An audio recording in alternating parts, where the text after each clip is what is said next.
ตอนที่32มาชมวิธีการติดตั้งเสากระดงเรือ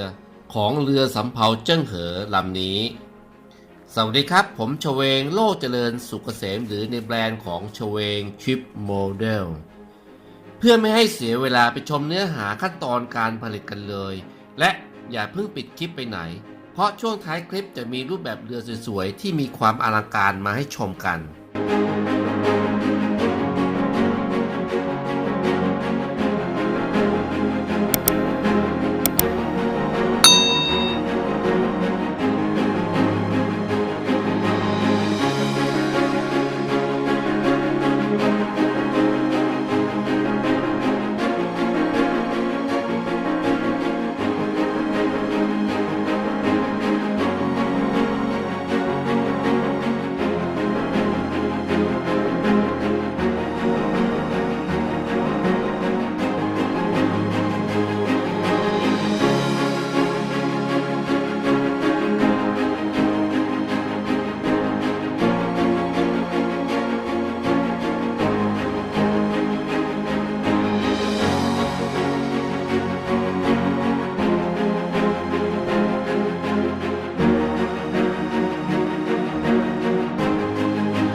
คลิปถัดไปมาติดตามชมวิธีการติดตั้งลอกดึงเชือกของเรือจำลองล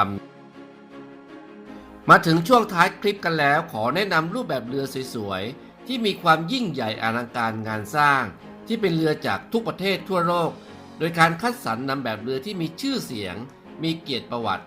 ที่ดีที่สุดของแต่ละประเทศมามอบให้กับท่านผู้ชมที่ชื่นชอบงานเรือโบราณโดยทางชเวงชิปโมเดลมีรูปแบบเรือที่สุดอลังการกว่า100รูปแบบเรือที่ทางทีมงานของชเวงชิปโมเดลสามารถผลิตตามต้นแบบด้วยความละเอียดปานนีตถูกต้องได้สัดส่วน เสมือนเรือจริงๆทุกประการ โดยการควบคุมดูแลการผลิตจากครูช่างอย่างเชเวงชิปโมเดลทุกขั้นตอน หากท่านผู้ชมสนใจในงานเรือโบราณสามารถติดต่อได้ตามเบอร์ 089 991 2901 ได้เลยนะครับ ฝากทุกท่านช่วยกดถูกใจ กดติดตาม กดกระดิ่งให้ช่องเชเวงชิปโมเดลด้วยนะครับ และชมคลิปถัดไปของช่องเชเวงชิปโมเดล สวัสดีครับ